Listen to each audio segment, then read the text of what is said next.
Hey! Hi à toutes et à tous. Petite intro un peu lolilol, histoire de détendre l'atmosphère en ces temps un peu difficiles. Ouais, moi j'ai de l'humour de haut niveau, hein, comme vous pouvez voir.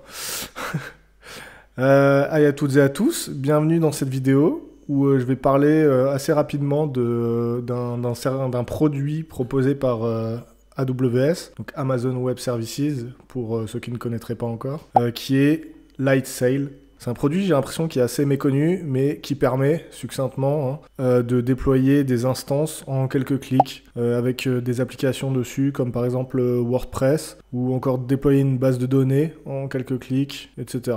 Donc aujourd'hui, je vais vous montrer comment déployer en moins de 5 minutes un WordPress sur Amazon pour moins de 5 dollars par mois. Donc si vous êtes prêts, on y va. Donc nous voilà sur Amazon Lightsail, donc disponible et accessible depuis votre compte AWS. Donc, je vous montre rapidement. Vous allez dans votre console. Voilà. Ici en haut, vous tapez Lightsail. Hop. Et on y est. Donc là, je vais vous montrer très rapidement comment déployer un WordPress en moins de 5 minutes. Donc vous vous positionnez dans l'onglet Instance, vous faites Create Instance. Vous pouvez choisir la zone. Donc il y a plusieurs zones, européenne, américaine, Asie, etc. Moi j'ai pris Paris, parce que c'est celle par défaut que je prends. Donc on va garder Paris. Donc là vous avez deux types de plateformes disponibles, Linux, Unix ou Microsoft Windows. Sous la plateforme Microsoft Windows, on a du Windows Server 2012 et du Server 2016, ainsi que du SQL Server 2016, si jamais. Mais là, comme on s'intéresse à WordPress, on va prendre Linux, Unix. Donc là, vous voyez, en OS only, donc OS nu, on a le classique Amazon Linux, l'Ubuntu. D'ailleurs, ils n'ont même pas encore la 20.04. Debian 9.5 et 8.7, ok. Du FreeBSD, OpenSUSE et CentOS. Dans notre cas, on va aller sur l'onglet Applications plus OS. Donc comme vous voyez, vous avez du WordPress, WordPress multisite, Stack LAMP, du Node.js, Joomla, etc. Enfin, je vous laisserai découvrir. Mais des petits trucs sympas. On a même du Ghost, pour ceux qui connaissent, la plateforme de blogging ultra légère. Donc nous, on va prendre WordPress. Donc vous cliquez dessus. Vous descendez, donc c'est un WordPress qui est certifié par Bitnami. Je ne sais pas si vous connaissez Bitnami, mais ils font beaucoup de stacks prêts à l'emploi, dont WordPress, et ils sont assez réputés pour avoir des stacks très propres, très fiables et très solides.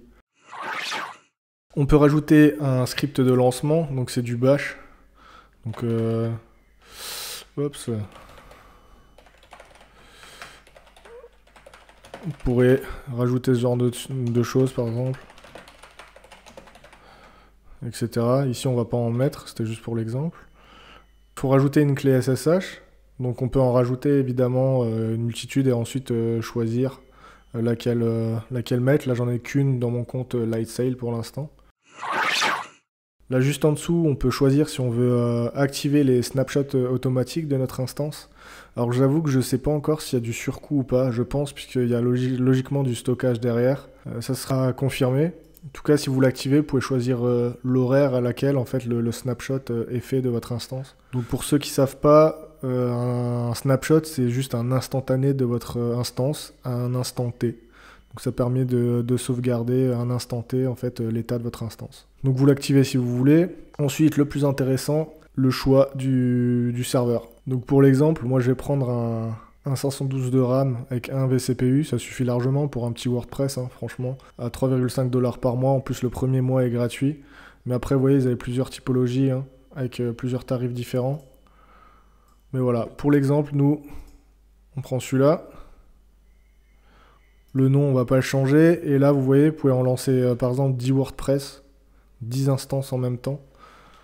Ça peut être pas mal. Je sais pas s'il y a une limite, d'ailleurs. J'ai pas trop envie d'essayer, mais on va laisser 1 pour l'exemple. Là, vous pouvez rajouter des tags pour classifier vos instances, etc. Et même principe, mais avec des clés valeurs. Donc on est bon. Bah, on va créer notre instance. C'est parti. Donc notre instance est maintenant en place. On a une IP, notre zone. Donc là, Paris zone A. Là, on a un bouton pour accéder au SSH de l'instance. On a sa typologie, donc la RAM, le CPU, le disque, l'application qui est installée et son état. Ensuite, on peut manager cette instance. Donc on peut se connecter en utilisant SSH. Donc on a l'IP public ici, le username, Bitnami par défaut, avec la clé SSH qu'on a configurée. On a le storage, donc avec le pass du disque qui est monté sur l'instance. On peut également ajouter des disques à cette instance, donc très pratique. Si on veut un peu plus de stockage, on va pas le faire dans cet exemple.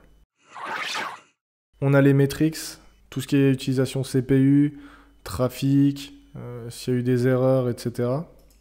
On peut rajouter des alarmes.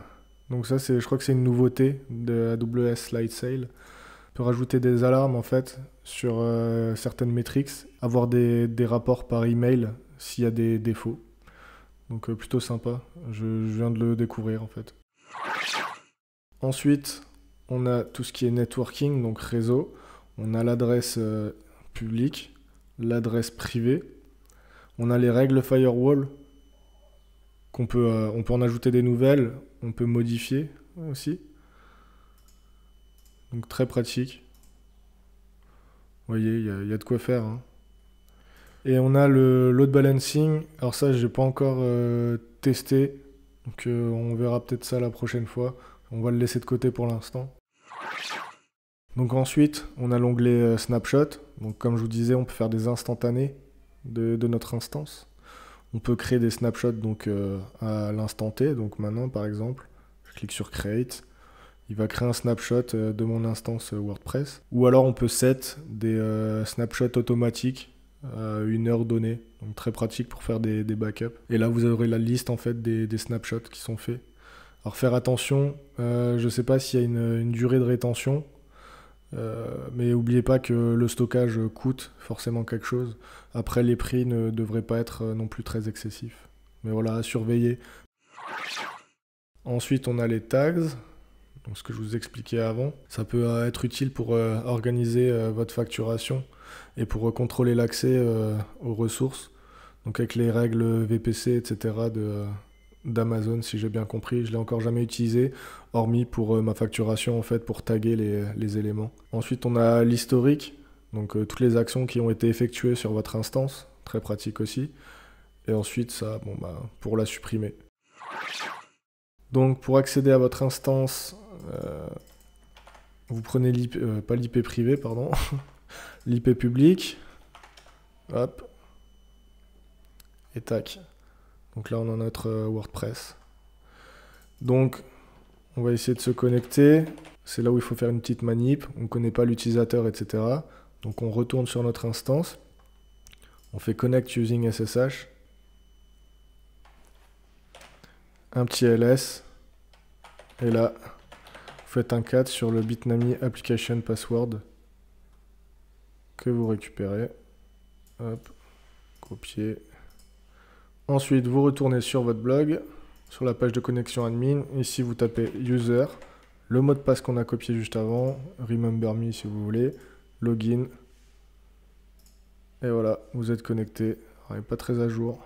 Ouais, pas très à jour du tout. Mais bon, faites un petit update et c'est parti. C'est tout pour cette vidéo. Donc, assez simple à mettre en place. Je trouve ça encore un peu brouillon. Google propose un truc un peu plus facile à prendre en main, je crois, où il affiche directement le mot de passe dans la console Google, etc.